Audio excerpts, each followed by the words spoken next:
Hi friends, we are back with yet another Final Fantasy XIV side story video here. Today we are tackling the Omega Beyond the Rift questline, which I think is just this patch only. The requirements for this is finishing up the main scenario and the Omega raids. And as we can see here, Omega and Alpha are back once again. I've heard very good things about this questline, and I'm excited to see it for myself. The bespectacled technician is enjoying the refreshing harbor breeze. That's blown the cobwebs away. Time to return to work. Goodness me, look who it is. How incredibly serendipitous that I would run into you of all people. I was part of the team which designed the Ragnarok, you see, and we've recently begun the process of combing through the vessel's flight log data. The primary objective of your journey to Ultima Thule was to save our star, and countless of others, of course, but also provided us with invaluable trove of information, records of peace and places and events we could only dream of. Your safe return gave us much to be thankful for. As it so happens, one of the things we pulled from the log was a transmission of unknown origin, something the ship must have intercepted during its flight. We believe it to be an audio message, but even our most knowledgeable scholars have been unable to decipher its content, Professor Rudusha included. Oh, even Rudusha. For a while there, it seemed we must accept defeat, but today, may be the day that we finally solve the mystery. If you were so inclined, would you care to come along to Thalmazine? It seems fitting to have one of the Ragnarok's original passengers present to hear history being made. Off to the Studium, then. We need to go... Oh, wait, not the Studium. But isn't Rudusha part of the Studium? I can't remember. I'm pretty sure Rudusha was one of the Studium professors. I did the Studium deliveries a long time ago, like right when Endwalker launched. Feels so long since then. Ah, there you are. This is where we meet the engineers from Garland Ironworks, who I am told potentially hold the key to unlocking our mystery transmission. They should be along at any moment. Okay.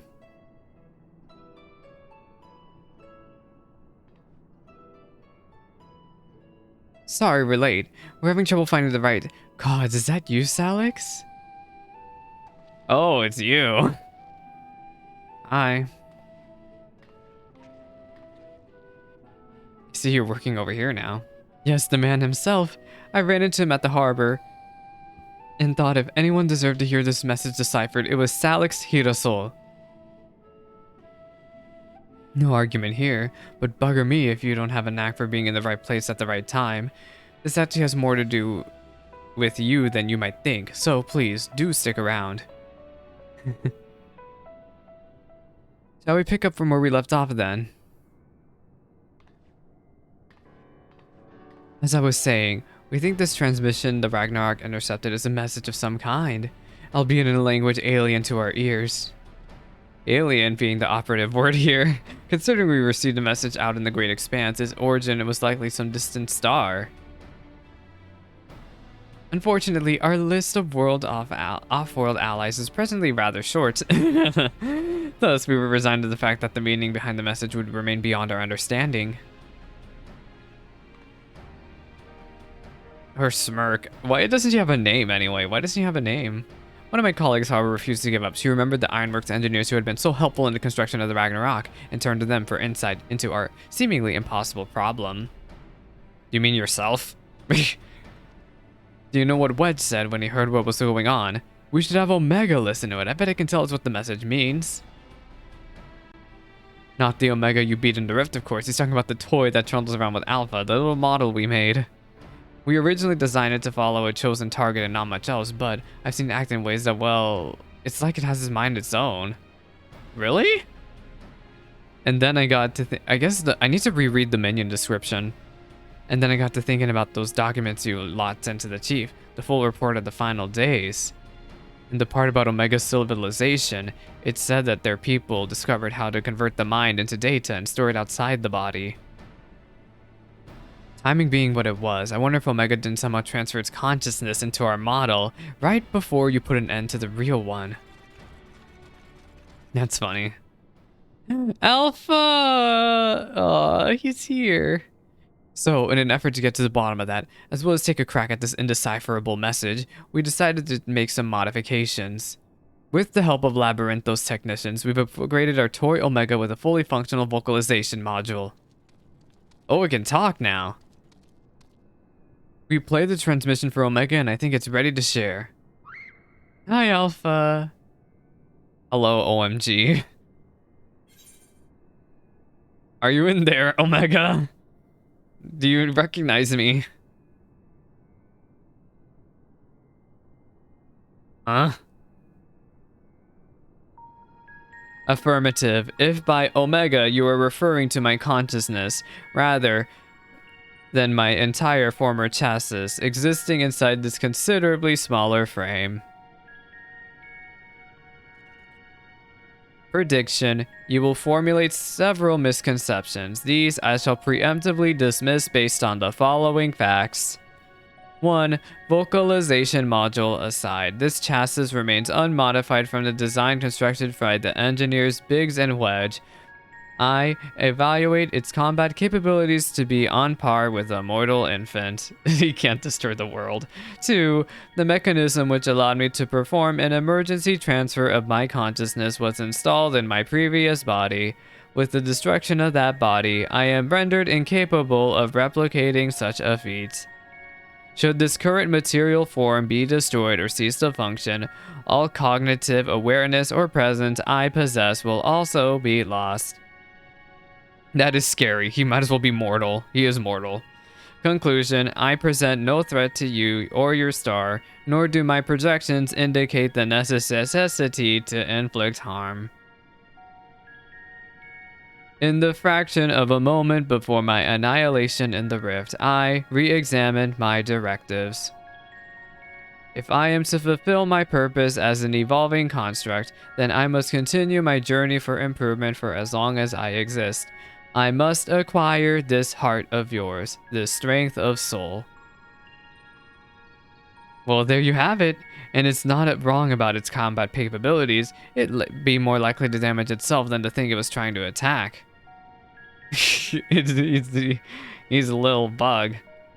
But let us not forget the reason we brought you here in the first place. What about the transmission they played for you? Could you recognize the language? Affirmative. It was transmitted in Pan-Galactic Basic. What? What? A common language in comparatively extensive usage throughout the worlds we have conquered. Which means you can finally tell us what the message said. That is a language you can understand, yes? I understand it perfectly. I am fluent in over 6 million distinct dialectal codings. Blup. My cooperation in this matter, however, is conditional. Elaboration. Your Chief Sid utilizes the floor as part of his unorthodox filing system, which allowed me to scan the report on the final days. I am aware that my home star, the one you call Alphatron, was obliterated in the aftermath of Sir and Meteon's meetings. It sure was. The existence of Dynamis has not previously factored into my projections, but now I comprehend the concept, in theory. What fails to compute is why the Omicrons were not immune to its effects. Dynamis would have no influence on a race which possesses no heart. And yet Sir expressed to Meteon a desire to cease existing. Illogical. He has a point. I must pursue this anomaly further. Until the full equation becomes clear to me, I must analyze all elements of the final days and deepen my understanding of the heart's intangible properties. To expedite this process, I require an external interpretation of those sections of the report which continue to produce errors in my calculations. I request the assistance of Salix Hedasol, the one who experienced the ravages of the ultimate despair on multiple fronts, and displayed immeasurable heart in engineering my defeat. He is the optimal choice to fulfill this role. I guess he has a point there. So we either agree to your conditions or you tell us nothing. I'm sorry to put you in a spot like this, Alex, but if you have the time and the patience to spare, we'd all be grateful if you could humor the toy's demands. But of course. Alpha's asleep. All that talking. Yeah, it was a lot of talking. Poor little Alpha. Rouse yourself, Alpha. You must listen and consider these matters, even as I must. Little sleepy Alpha is so adorable.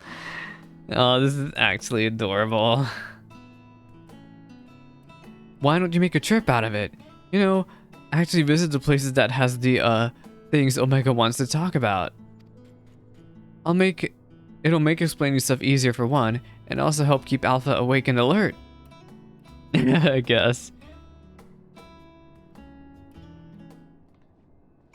guess. What do y'all have to say? Omega has been an outright terror to us in the past, but it's almost strange how little it frightens me now. It helps that it's trapped inside that tiny model, of course, and that it follows Alpha around like a puppy. But most of all, I remember the Chief telling me how much it sounded like a lost child there at the end. Aw.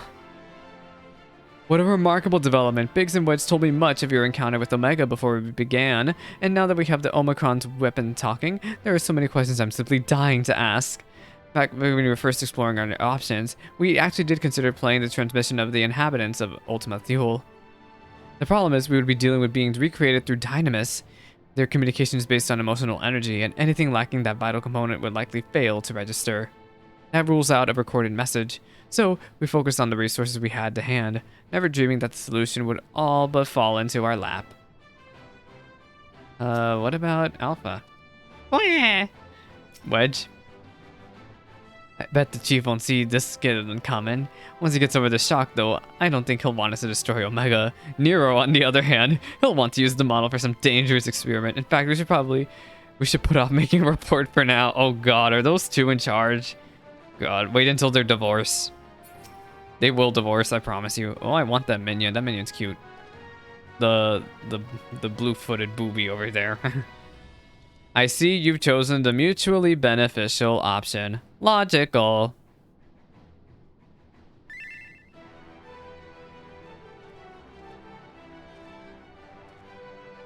Setting aside the matter of Sir, there are 3 elements of the report which I desire clarification. The first of these concerns the progression of the final days in Radzed Han. I recognize no pattern in those who succumbed to the transformation and those who did not. That's a bit of a trek you wanted to chat with the locals. How about we lend you an airship? We do not require such outmoded technology. Salix's teleportation spell is the most efficient option for long-distance travel. Yep, it is. This chassis is a model, essentially a toy, and Alpha, despite its organic composition, is indistinguishable from a stuffed doll. Conclusion. We qualify as material possessions. Pick us up and you can teleport the 3 of us to our destination. That is so silly. Yep. We're like, they are items. Y'all are now items. Come hither. Into his pocket we go. We'll be back. We promise. Where? Alpha is so adorable. All right, we are off.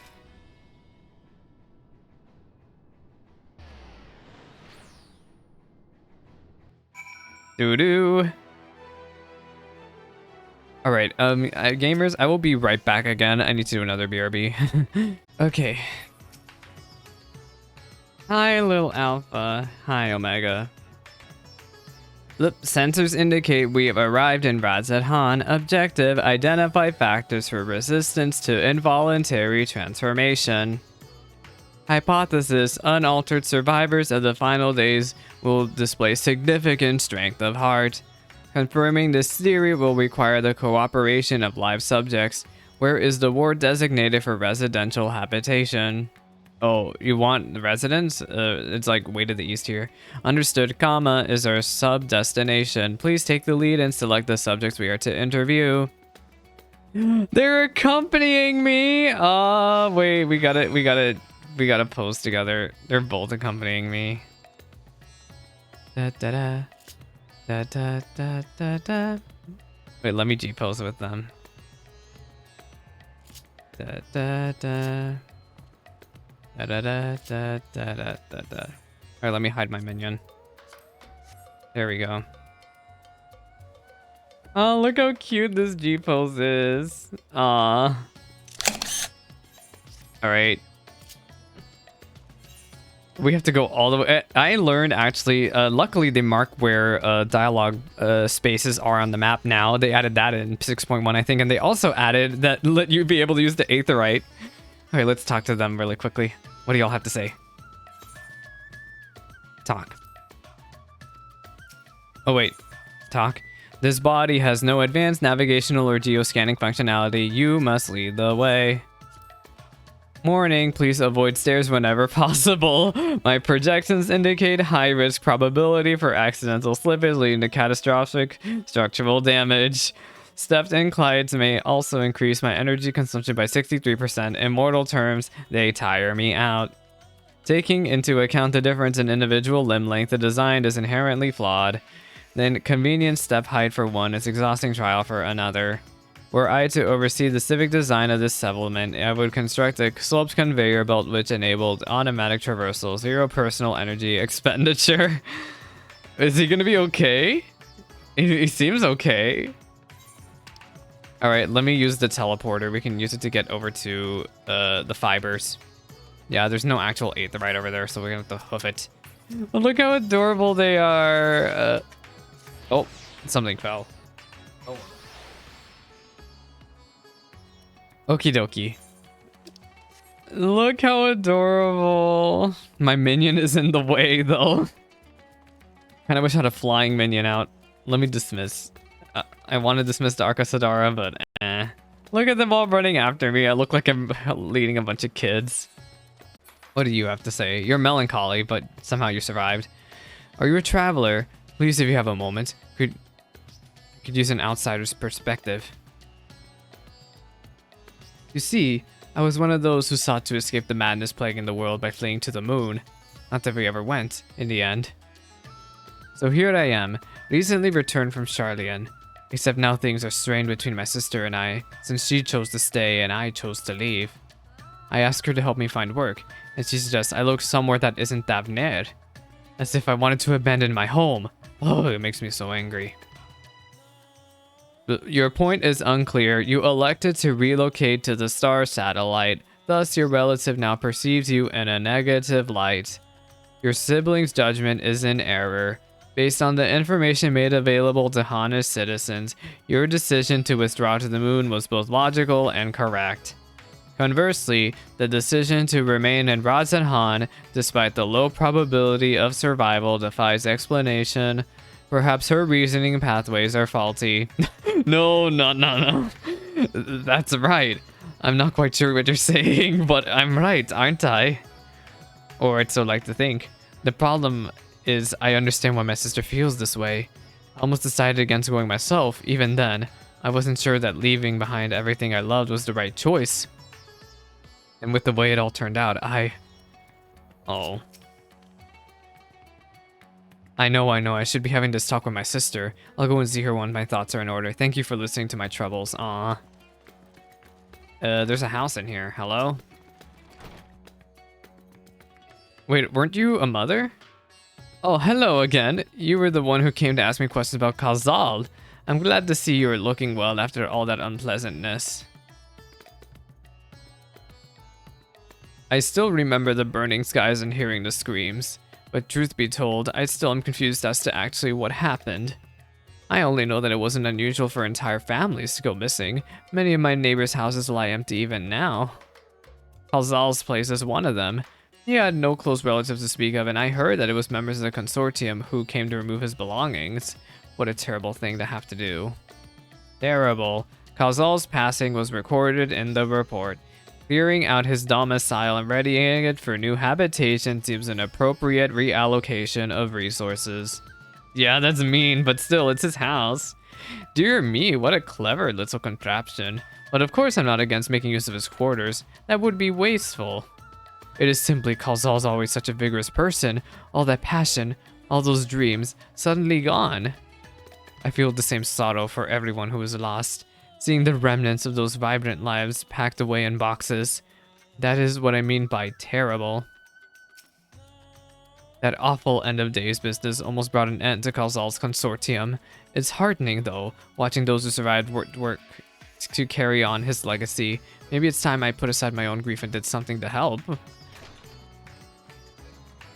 Wow. It's crazy to think how much chances we're getting, like, with all this patch to revisit the MSQ. Hello, little child.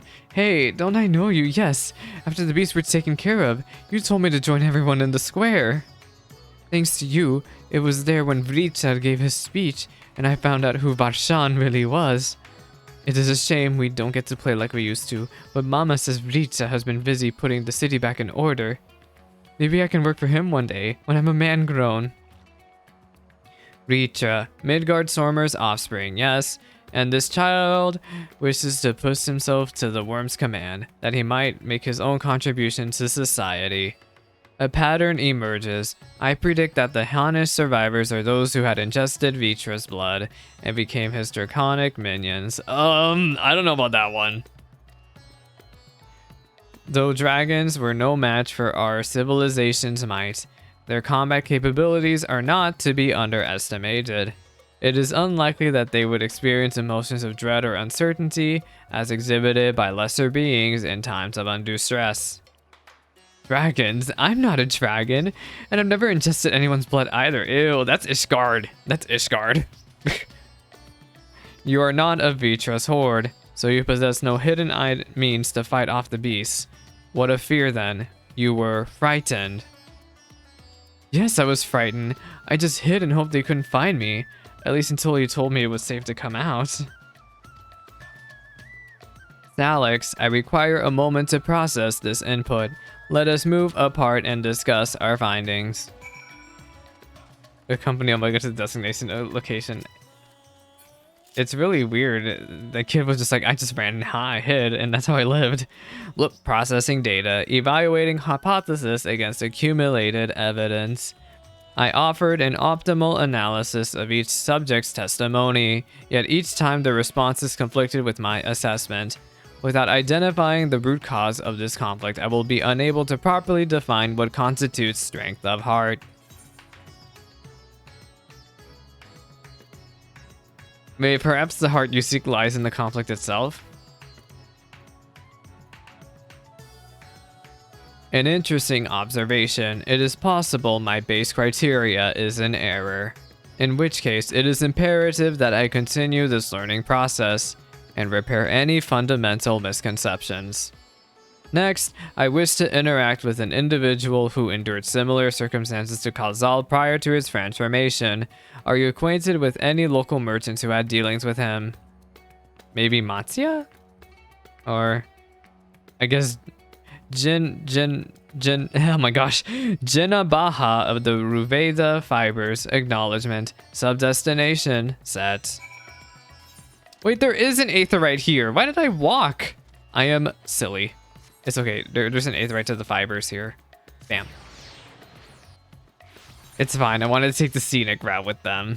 I'm so glad that the aetheryte actually works for them, because when Endwalker launched, it did not, and it was so silly. People would forget that it didn't work, and they would just have to walk all the way back. Well, no, they would just have to take the aetheryte back and walk back the distance they came. Hello? We have a thing here. Objective. Okay. Halt Salix, do not proceed beyond the fence.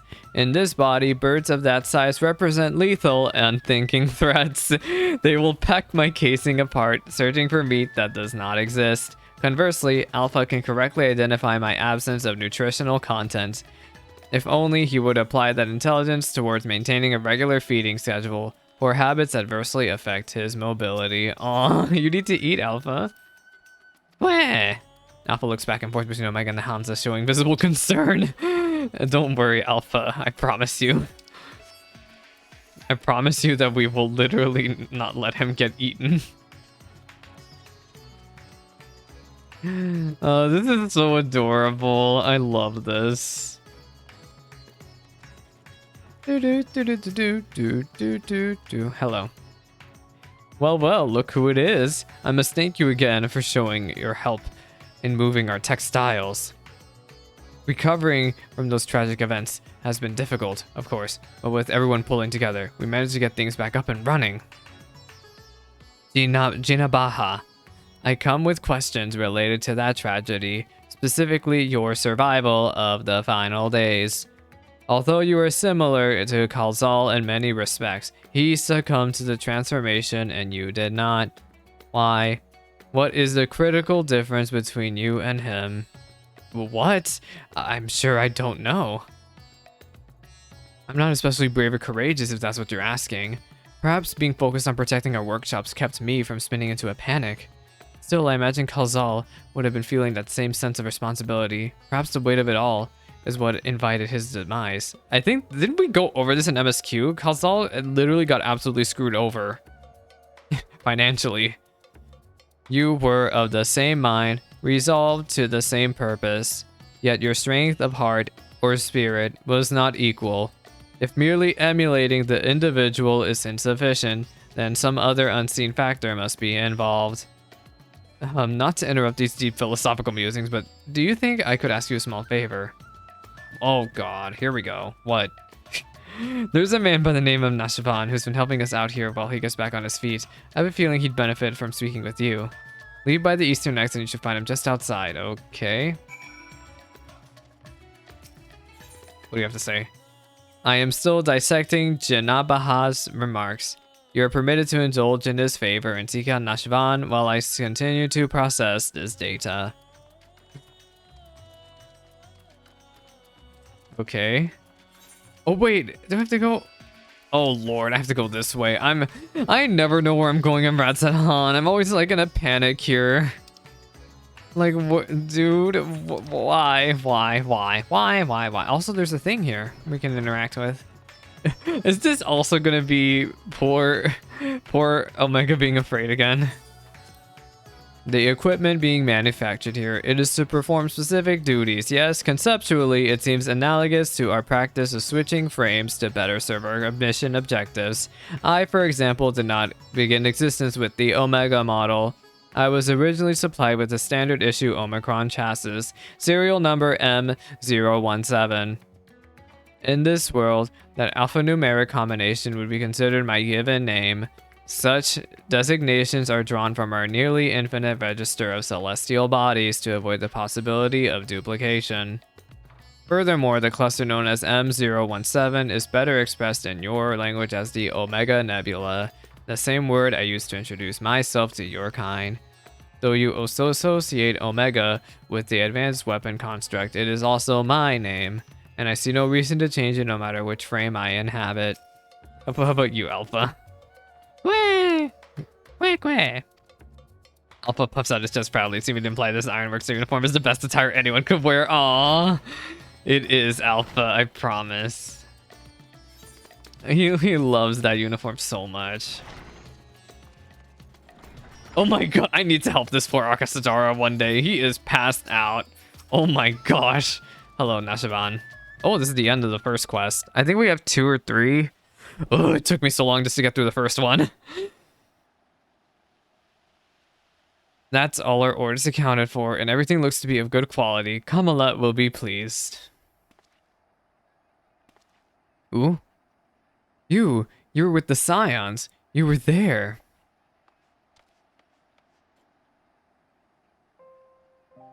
Oh, this music. Yes, I'm sure of it.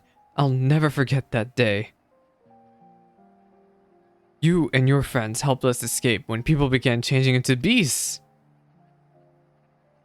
My own son, he was afflicted, and then a huge monstrosity loomed over him, and I remember my heart turning to ice, freezing into place. The satrap came to my aid, but then he too was gone. What let you live then? Oh, are we really gonna see that whole scene again? Oh.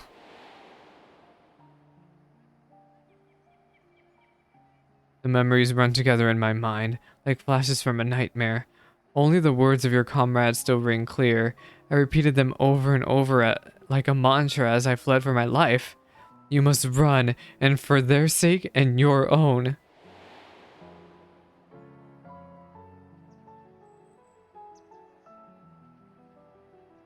It all seemed so surreal, which was probably what saved me from the transformation. The truth of it didn't begin to sink in until the worst of it was over.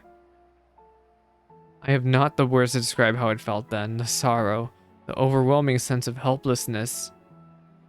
I may be still wallowing in misery if not for my old friend, Jinabaha. I'd lost my will to work, and he encouraged me with his kind words and odd jobs. Now, somehow, I live again. I am thankful to him, the courageous Ahevan, and to you. If you see your comrades, please let them know their efforts will not, and were not, in vain. Yeah. You said you lost your will to work. This signifies a cessation of efforts to maintain basic life functions, yes? What changed to extract you from that stagnation? An offer of work from Jinabaha should mean little to one without the desire to accept it. Was it some manner of moral instinct, a primal need to survive and thrive? Instinct? No, it wasn't that. If anything, my instincts were telling me to lay down and welcome an end to the pain. Oh, dude, no. No. Every day, I think of my boy's final moments. I think of how scared he must have been, how much of us it hurt, and I want to scream my throat raw. The satrap, too, still haunts my dreams. I see him being swallowed whole, it jolts awake in cold sweat. But something changed when Jinabaha came to me. I looked up and saw that, even without my son or Ahevan, the world around me continued to turn. And because that fact grieved me so, I knew it fell to me to live on and remember them.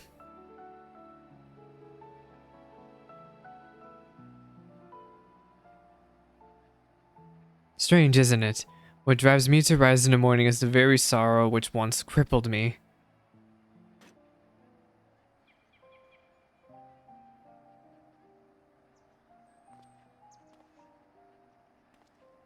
Now, I really must return to my work.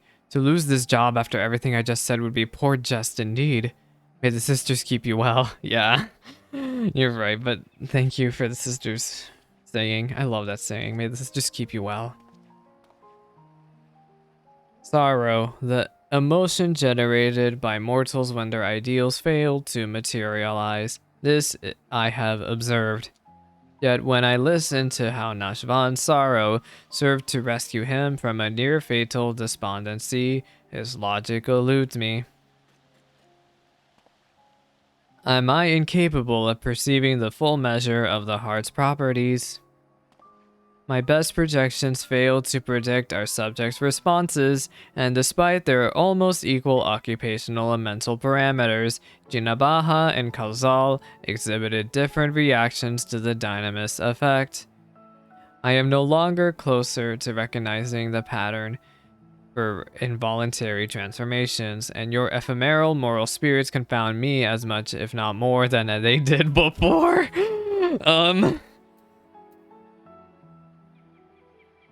Perhaps it's time we move on to the next element you wanted clarified.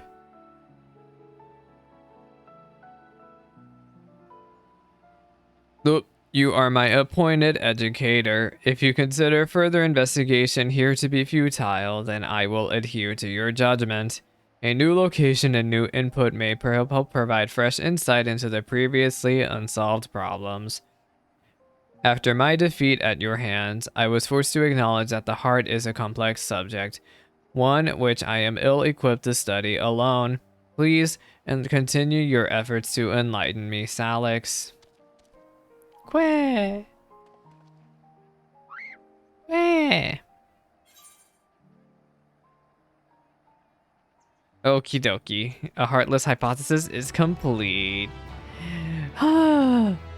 Alright, we have one more.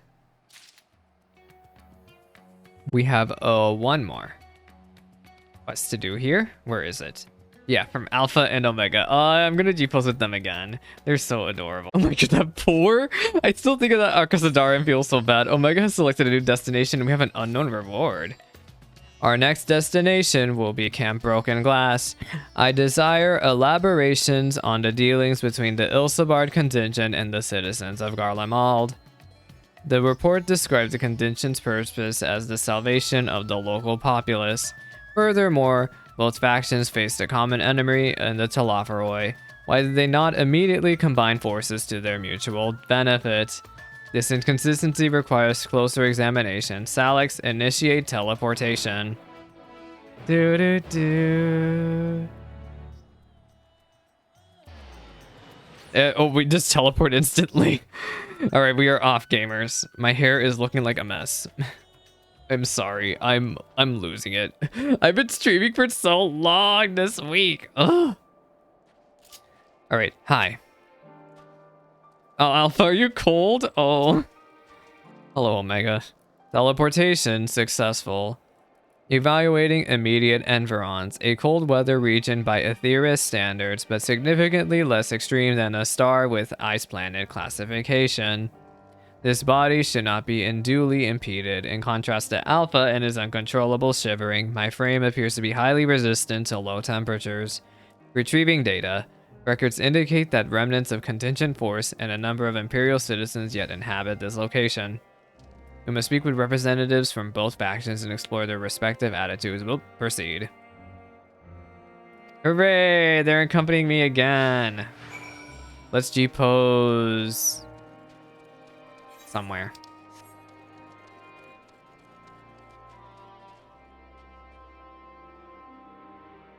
Do do do do do do do. Get rid of the minion.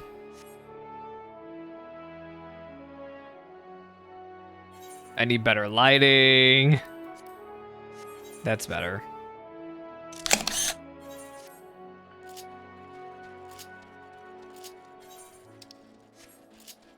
Alrighty. Yeah, we need to speak with Imperial citizens and a contingent member. So this is... Who is this? Is this a part of the contingent? Oh, wait, can we go in here? No, right? No, we cannot go in there. Yeah, back here. You. Resistance delegate. It's Alex. Come to see how things are progressing, have you? Sort of, yeah. I can't speak for the overall strategy, but communication with the locals has become a damn sight easier since Euless and his soldiers stepped in to help. Oh, we still face our fair share of distress, of course. Some folk even think we're enslaving minds with our foreign magics. We have Anima to thank for putting that idea in their heads. But all things considered, I'd say we're doing pretty well. Establishing an open dialogue was the first big step. Query, you consider this level of progress acceptable? The reality of your efforts falls short of the ideal. If your aim is to provide efficient succor to the local populace, then absorbing their numbers into your command structure would be the optimal path. Oh, I wouldn't want to go that far. We're not looking to take over their nation. See, this is the thing we've been pushing about the entire Garlemald arc. If we're to do this the right way, we need to recognize and respect each other's way of life. So while it might not be the easiest solution, I agree with the contingent's slow and steady approach. I'm just happy we're saving lives. Okay. That's pretty much embodies the whole approach we had to the whole Garlemald arc of the 6.0 story. What about over here? Is there an Imperial citizen here? Hello? An emancipated refugee. A shadow from the past. Yes, I know you're from Victor's spoils. Have you come to laugh at me? A wretch who chose to lose Licinia and her sister rather than accept your help? The fool who ended up reliant on your charity nonetheless? Look, we're not here to... Believe me, as much as I want to, we're not here for that conversation. Well, perhaps I do deserve your derision. My compatriots surely scorn my failed conviction. I have shamed my people and brought dishonor upon my nation. I am no better than a kept beast, my pride sold for a bowl of feed. But my soul, nay, that you shall not have. I promised your honeyed offers of a new home. I've refused your honeyed offers of a new home. This land is where I belong, and this is where I shall remain. Look, you demonstrate opposition to the contingent's overtures. On what basis do you refuse this cooperation? The data suggests the local populace is struggling to provide the bare minimum of sustenance. Have you some secret strategy for survival, or do your orders compel you to accept your present misfortune? Thank you, Omega, for being so blunt. What? Must I be mocked by a Magitech toy now? No, I have no secret strategy, no binding orders, but I comport myself as any true Garlean patriot would, uncompromising, unbending. Blast it all. Once again, this input is unanticipated. Let us move aside and process what we have heard. I appreciate Omega's bluntness towards that guy. He kind of deserved it a little. All right. Alpha, what do you have to say? What about you, Omega? Assessing and analyzing recorded data. Integration complete. I have evaluated this most recent input and made comparisons to our discoveries in Radzed Han. Consistent only under inconsistency, the responses from both contingent member and imperial citizen were highly irrational. Conversely, any Omicron considering their predicaments would have echoed my assessment exactly. The divergence from self-evident logic is key. Hypothesis: the illogical relationship between would-be saviors and the suffering populace is another result of the unpredictable nature of mortal hearts. Yeah. Yeah. Any property or ability has inherent advantages and disadvantages, yet never have I encountered such a unique detriment.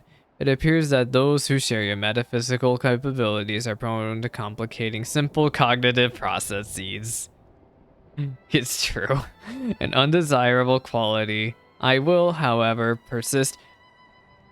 You know, I love how Yoshi P constantly talks about this, the way stuff will clip into characters during cutscenes and somehow let this fly. Look at Omega's arm. It's just stuck in the snow. However, an undesirable quality. I will, however, persist in furthering my understanding of the subject. Where? Query. Prior to formulating our next step, I wish to know, who is this Licinia the Imperial mentioned? Oh, you don't want to know. I tried helping her, constantly. Oh, here we go, the music's playing. Look, I tried. We made an actual effort, and we did everything we could for her, and she lied to us. She was so stubborn to the very end. Acknowledged, to summarize, insufficient data on foreign culture resulted in an unadvisable and ultimately fatal action. I witnessed such self-destructive behavior during the course of our planetary conquest. Overwhelmed enemy forces would voluntarily withdraw into perilous regions, leading to a succession of inevitable losses. Tangential data request. I wish to learn about burial customs. The practice has ever seemed nonsensical, but new data suggests it arises from the same source as your cognitive complications. Take me to this Licinia's burial site. It may aid me to understand Oh, hello? Oh no, is he okay? Energy delivery systems compromised. Core temperature critically low. Immediate heating required. Apply friction to outer frame. Rub Omega warm. Oh no. Poor Omega. We need to get you next to a fire or something. I still am trying to read what this says. Goodbye, Alpha. I don't know what it means. Temperature, normal. Energy level, stabilizing. The creator of this model must have experienced impaired cognitive reasoning during the design process. Upon our return, I will request additional climate shielding, as well as an accurate temperature sensor array. This will not affect my capabilities, but should improve my basic survival rate. Reconfirming sub-destination. In which direction will we find Victor's spoils? We're gonna have to walk across this entire map, buddy. Acknowledged. Alpha, you are to remain in close proximity, close enough to envelope me in your feathers. You are permitted to carry me on your back if you so choose. Wah! Alright, and we'll go catch up to them. I'm loving the dialogue to this quest. Like, even though Omega is Omega, like, it just... Gosh, it's really good dialogue. Just such... it feels so refreshing. We're like... What? Alrighty, get to cutscene time. Cutscene time. Oh. Oh, a deceptively deep snowdrift almost defeated me, but we have successfully arrived at the location you indicated. Caution advised. Why? Oh, there's a Garlean here. An unknown individual appears to be investigating the object of my interest. You're Eorzea's champion, aren't you? Salix Hirasol. Who are you?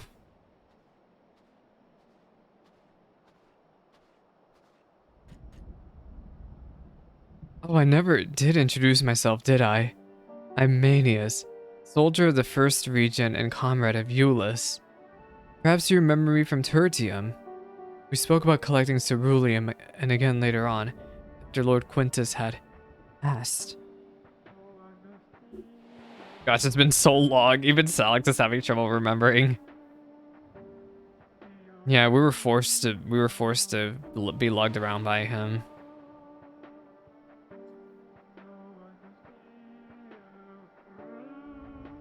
Manius, explanation requested. What is the reason for your presence here? That must be the tiniest Magitech weapon. No, it's just an oddly shaped communicator, isn't it? In any case, I have nothing worthy to report. I heard the sisters who used to live in my sector were buried here, so I thought I'd come and pay my respects. Alphino and Alice told me the story, complete with profuse apologies, though they were adamant that no amount of remorse would erase the tragedy of what came to pass. Not that my fellow soldiers and I are in any place to judge. We were manipulated, fooled into starting an insurrection which would lead to countless deaths among our own countrymen. Objection. The casualties incurred through your infighting are distinct from those caused by the Ilsabard contingent. To restate, you are justified in seeking restitution from the contingent for causing the deaths of Licinia and her sister. Retaliation for damages sustained is also a logical progression. I can deduce two reasons why you do not initiate hostilities with Salix and his allies. 1. You judge your remaining forces too weakened to contend effectively with the contingent. 2. Your emotions are complicating the issue. He's learning. Tell me, which of these is correct? He's so blunt. Well, when you lay it out like that. I'm afraid my answer isn't like to win me any medals. So would you mind keeping this to yourselves? Sure. There's the unspoken thought that we're outmatched on the battlefield, certainly, but the real reason I'm not demanding restitution has little to do with weighing the odds. The simple truth is I'm so caught up with simple survival that I don't have the strength to spare for past grievances. The same goes for avenging any comrades we've lost, be that my brothers in arms or Lord Quintus himself.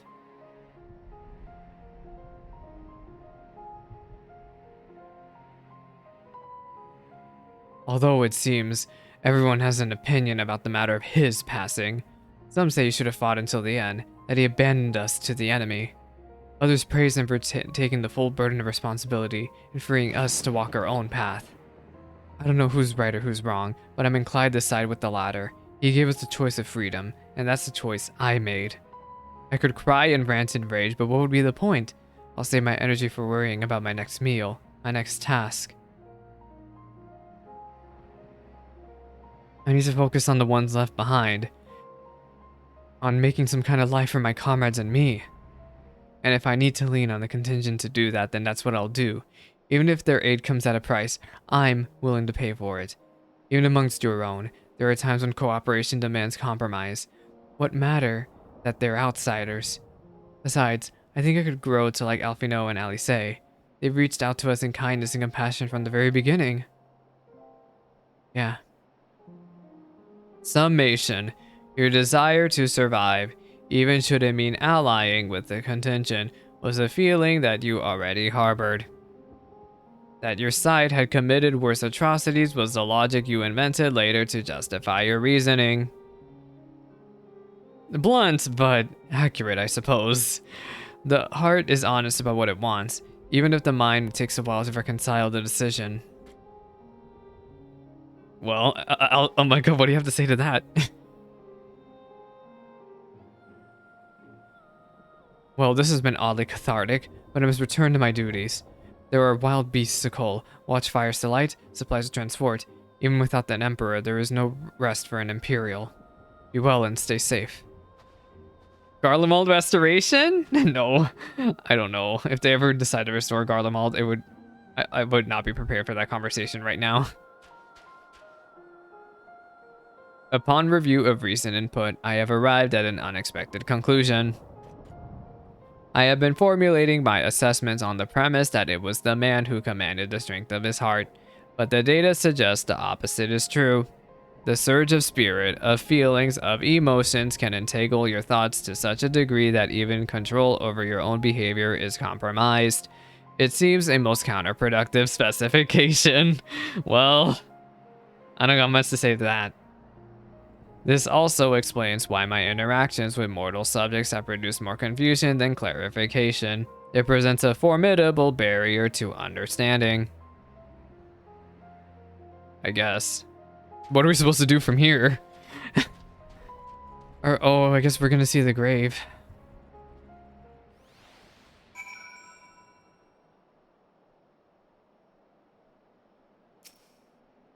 Quack. Look, my earlier hypothesis has been borne out. The suboptimal operation being conducted here is the result of emotionally compromised reasoning. I am ready to progress to my third and final query. I would learn more about those referred to as ancients. It is clear that this group was a crucial factor of the final days, but the information contained in the report was insufficient to form an overview. The Loporrits are creations of the ancients and are said to maintain repositories of their knowledge. By my calculations, the base of these moon dwellers will provide the best source of additional data. Teleport us to their burrow, Salix, preferably before my battery freezes over. I wonder if the twins say extra dialogue. I won't check, but if anybody could let me know in the comments if the twins do have extra dialogue while you're in Garlemald, that would be really cool. Alpha. Where?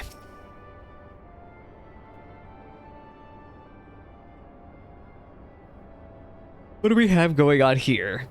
Isn't it so pretty? I love the Final Fantasy IV music. Look, your teleportation spell was successful. We appear to have arrived at the location described as Bestway's Burrow. An inspection of the technology in use here would give me detailed insight into the ancients and their civilization. This body, however, lacks my previous frame's advanced observational functionality. I will require external assistance. Oh, one of them found us. Hi. Growing way. No, it can't be. Oh, it is you. Oh, Salix, I've missed you so. What's this you brought with you? This soft feathery vision? We've been outfluffed. Back up the moon. It's all over. Why bother with burrow building bunnies when you could walk around with this adorable avian engineer? Just bake me into a pie and be done with it. Oh no, no, no, no, no, you're still adorable. I promise you, you have no competition. Inspect our inventions?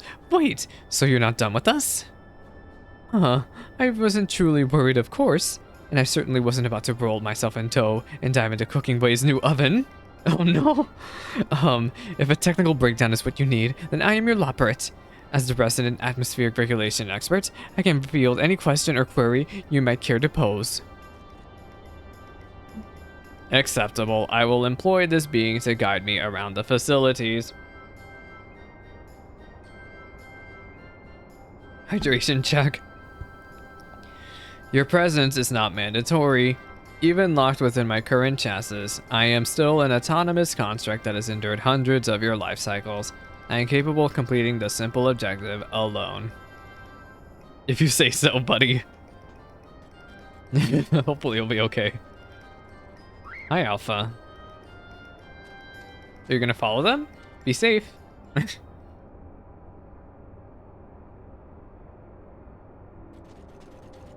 I'm glad they skipped us waiting around here. Oh, I missed something. Shoot. Careful now. Objective complete. What happened to growing way?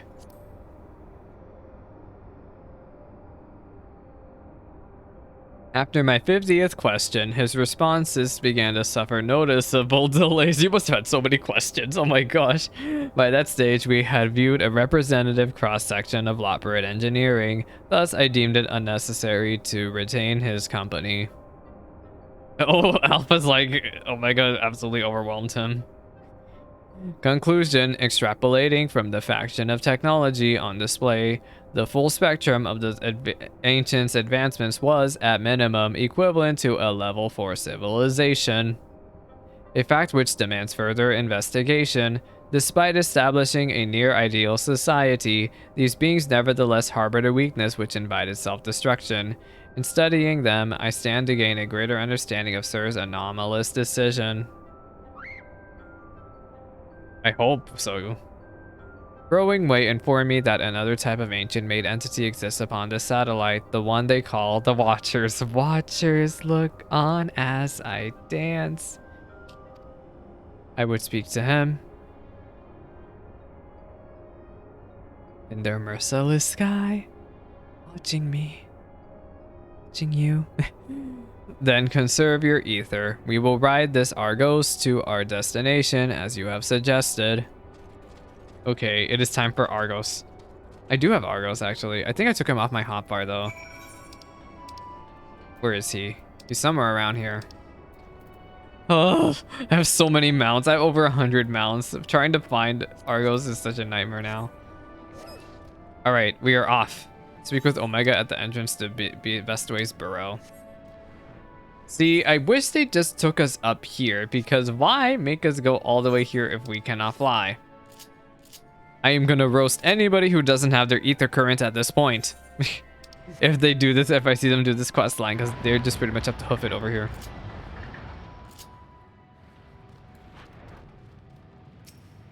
Alpha? Hey. Omega? Impedance detected. The creature identified as Argos refuses to acknowledge our presence. Hypothesis. Upon our arrival, Growing Way expressed concern that he had been outfluffed. This suggests the existence of fluff-based hierarchy. No. My station in such a system would be predictably low, but Argos is adamant in ignoring even Alpha. Its fluffiness level is impossible to gauge. I don't think that has to do with anything. Argos turns to you with an impassive gaze. It seems he will need to intervene. Hello. Just think of them as luggage, please.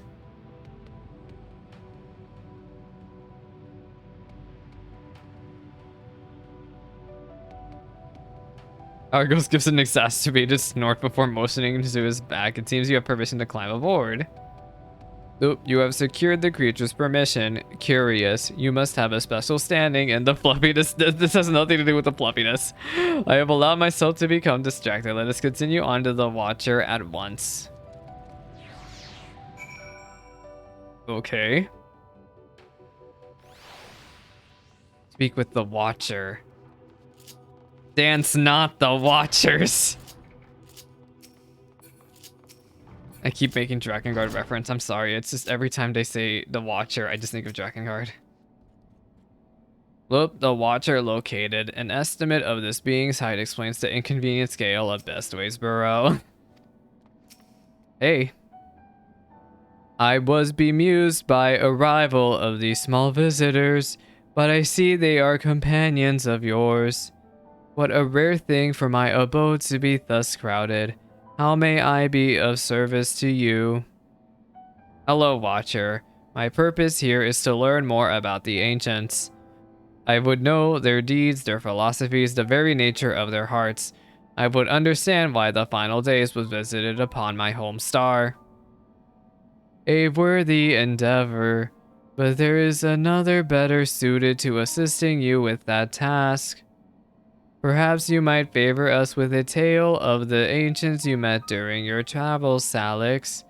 My fragmented memories would be a pale substitute indeed to the clarity of your more recent experiences. Alright, we can get to talking about it.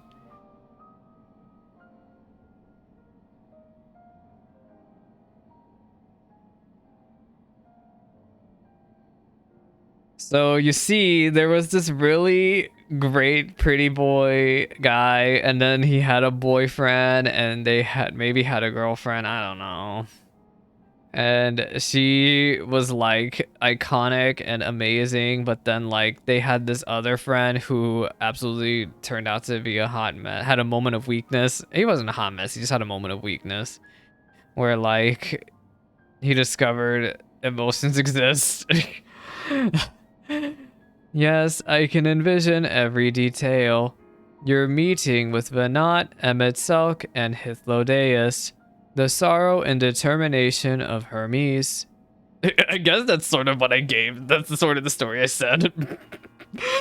Oh my gosh. I am a creation of Hydaelyn, and as such, I believe the age of the ancients would fade and be forgotten. Yet knowing that their memory lives so vividly within you, it brings me great joy. I pray you keep them close to your heart. Yeah, I will never forget them. At the time of your journey to the past, the one whose essence I embody would have been a scholar at a Nider. A shame. Had you reason to go there, perhaps you might have met. Oh, I did not go to Academia Nider, or Anamnesis Nider either.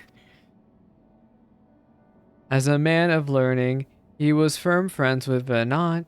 They spent long hours trading theories or debating the laws of the universe. I remember joining her faction as the final days bore down upon us, yet of the events surrounding that tragedy I recall precious little. Hydaelyn wished for the people of your age to decide their own path, thus I suspect my recollection was limited by design. Yet, even she could not cut away one persistent memory. I feel most distinctly his sadness at what was come to pass, that in becoming Hydaelyn's heart, Venat would forever stand apart from the people she so loved. If she were so resolved in her convictions, then he too would share her sleepless vigil over the future yet to unfold. This thus was the vow he made to Venat as her transformation took hold. His fervent wish must have reached her in some fashion, for though his life was drained away by the summoning, he was reborn with new form and new purpose when I awoke as the Watcher of the Moon. And you heard, Salix, you felt, you thought, and in seizing the future for yourselves, have you brought full circle the saga which Venant began. What you accomplished was no divine miracle. It was but the beacon of hope passed down from one generation to the next, a succession of wishes and prayers, reshaping the star into the world we knew you deserved. You have our deepest gratitude. I thank you not only as myself, but as the man I once was, and on behalf of those who devoted themselves to Vanas's vision. Aw.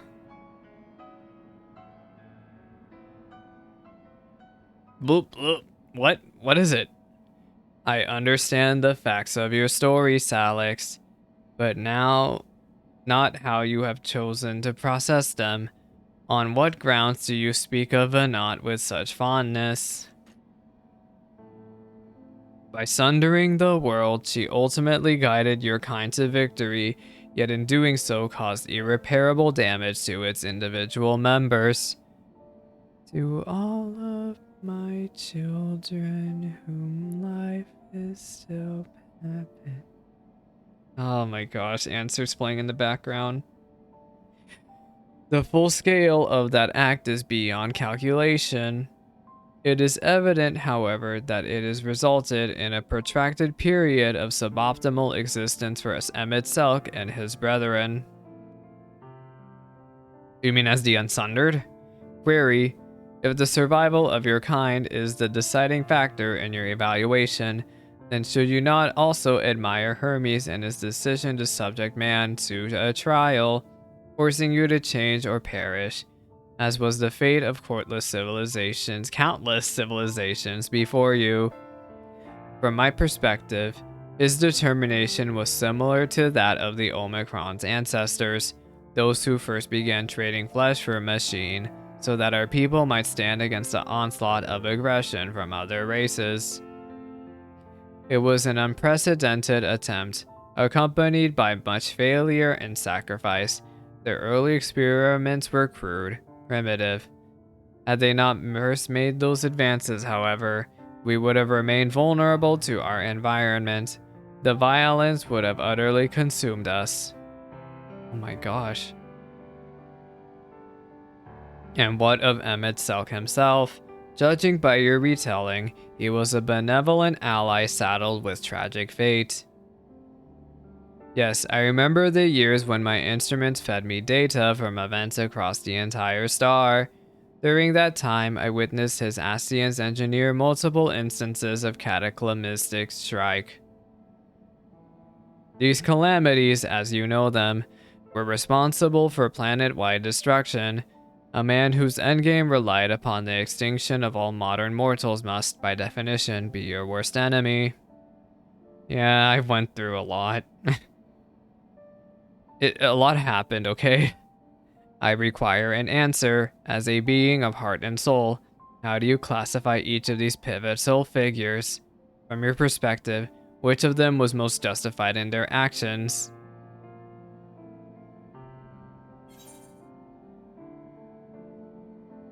You can even say that none of them were. They all made so many brash decisions for the entire world. I mean, the obvious answer would be that they're justified in their own way, right? You can't just say just one of them. Vanat thought of this as her only option. Hermes was overwhelmed by emotion and felt just lost in the world. Felt alone. Emmett Selk also felt alone by the end of it and just wanted to bring everyone back. They were all justified in their own way if you just pay attention to what happened.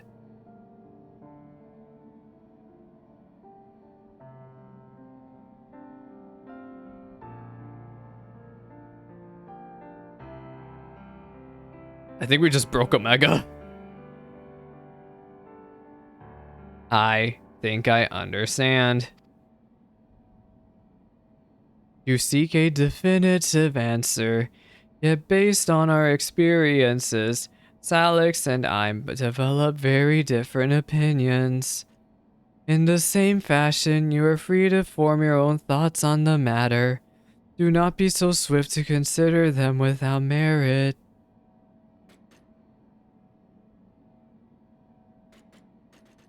He just his footsteps around.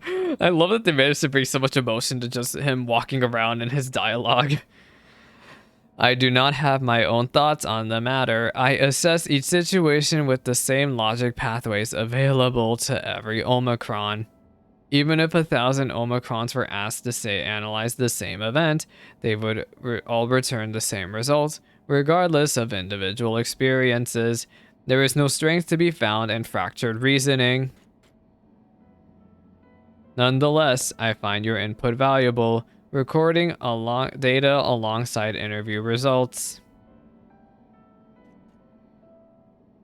This concludes my investigation into the incomplete element of the final day's report.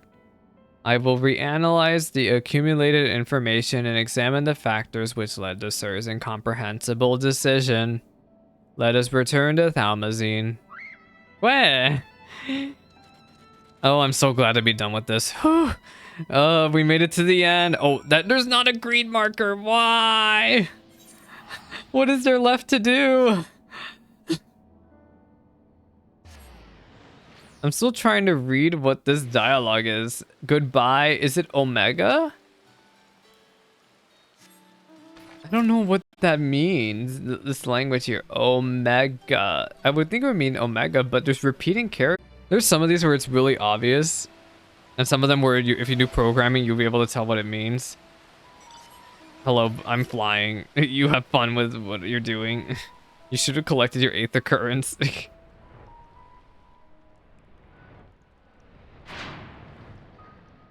Hello.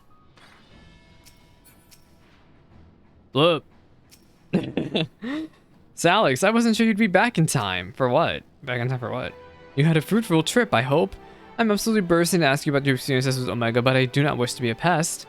I will swallow my questions for now and maintain my academic decorum. Besides, it seems our engineering friends are in a hurry to leave. Huh? Why do you want to leave?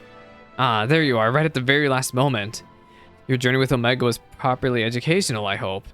We'd planned to ask you all about it, and that mystery transmission besides, but I'm afraid something urgent has come up. Seems one of our Ironworks associates has fouled up a job elsewhere, and Jesse needs Wedge and me to rush in and lend a hand. There's an airship already waiting for us out in the harbor, in fact. Do you wish you could escort us over there and talk as we walk? Look, acceptable. I am fully capable of speech during ambulation. I figured you might be. Right, let's move on then. What's going on? Oh, this music's playing. Oh, look at them all. So, you've cleared up all those points of confusion then. Wow. Oh, Mega's not even saying anything. I had mistakenly classified your intangible heart as an ability of some kind.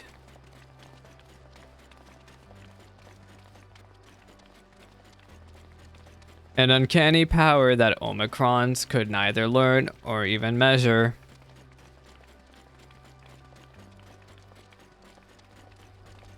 Even now, its full nature yet eludes my comprehension.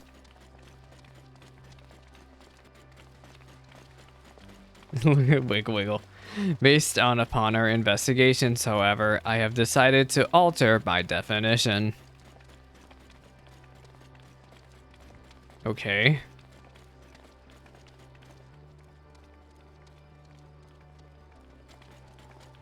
A phenomenon which influences one's interpretation of reality.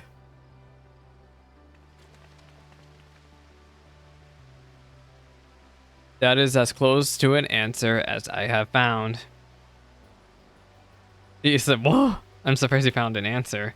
Accordingly, Sir's actions upon meeting Meteon strongly indicate the presence of a heart.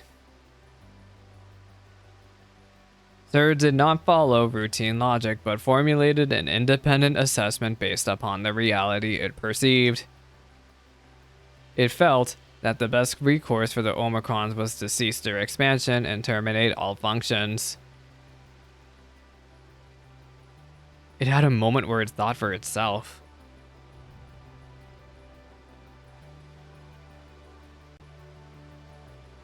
What are we looking at? The moon? The stars? I guess that's what we're looking at, yeah. What a sight.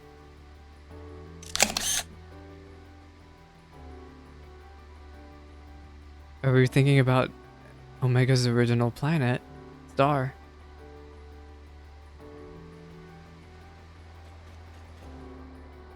Oh, we're to be careful. There's stairs.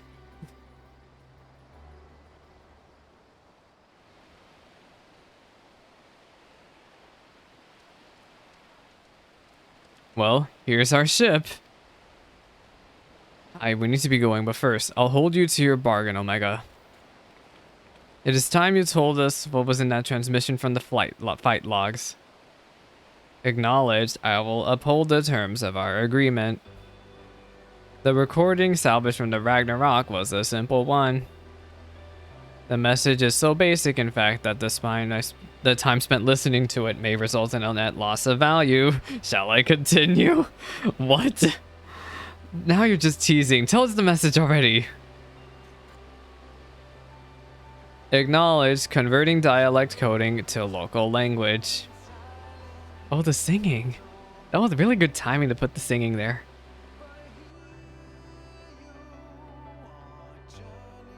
To whomever receives this message out there in the vast reaches of the cosmos. To someone, I hope, who looks up at the stars with the same wistful gaze as mine.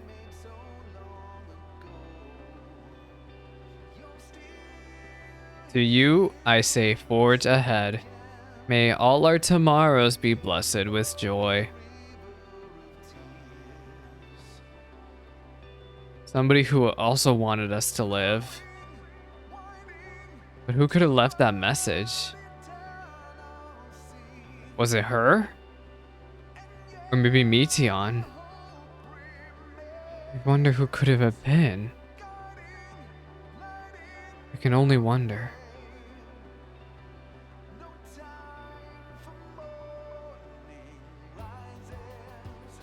I'm gonna pretend it was Meteon. The message had no designated recipient. It lacked purpose.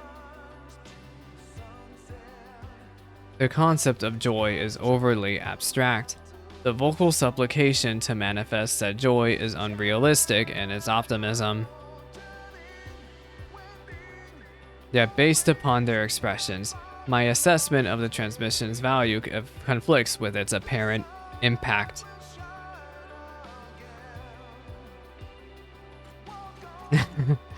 Well, what do you have to think about? And still, I fail to understand you, sir. Your heart still confuses me.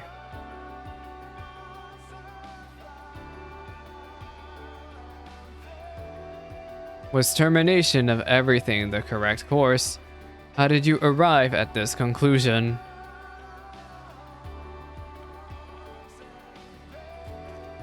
It defies all my attempts at reasoning. But it was designed to evolve. If I continue to learn, the probability that I eventually comprehend this phenomenon is greater than 0. That's a chance worth taking, right? So I will put the dilemma of your decision aside for now. Bye.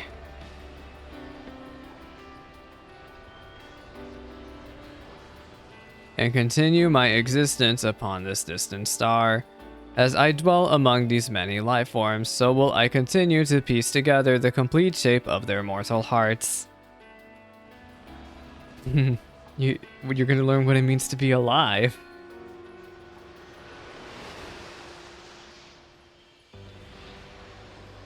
I must document their progress.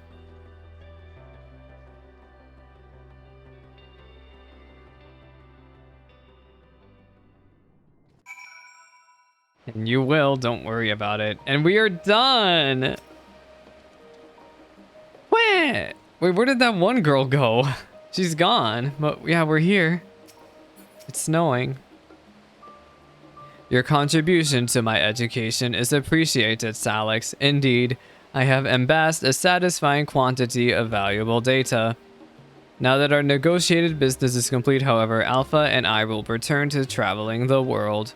Drawing on recent experience, I am confident we can expand the radius of our ventures by a significant margin. Yeah. We need not limit ourselves to Eorzea. I am now familiar with Charlayan and Radzadhan. I would like to revisit the freezing climes of Garland. Cold. I have neglected to construct Vigzid Wedge to upgrade my climate shielding. I will reroute my requested Deputy President Jesse. Engaging ambulation and parting salutations. Farewell, Salix. Farewell, Omega. Farewell, Alpha. Alpha gives a vigorous shake and draws forth a scrap of paper from under his wing. Where? It seems he wants you to have it. Perhaps it's his way of thanking you. An orchestrion roll! Oh, thank you! It's the orchestrion roll, probably for the final area. Float together. Swiftly, Alpha. The road is long and we have barely begun our journey. Thank you. Best wishes, you two. A new chapter of New Game Plus has been unlocked. And with that, we have finished the Omega Beyond the Rift questline. Whether or not it continues, I don't really mind either way. I think that was as good of an ending as we got. But yeah, I loved that questline. It's probably one of my favorite Endwalker side stories ever. And believe me, every single side story I've encountered in Endwalker has been a banger. Absolutely banger writing. I love it all. I've been so impressed with the story content in this 6.15 patch. If you've been watching it up to this point, thank you so much. I really have been I've been stressed because of balancing work and patch week here, but I really have been enjoying just how refreshing 6.15 has been to me. Yeah, I'm gonna end it here. Next, I will be tackling the Hildebrand questline, and after that will be everything. I'm gonna be giving him one last chance. All right, I'm out of here. I hope I can see you next time. Bye now.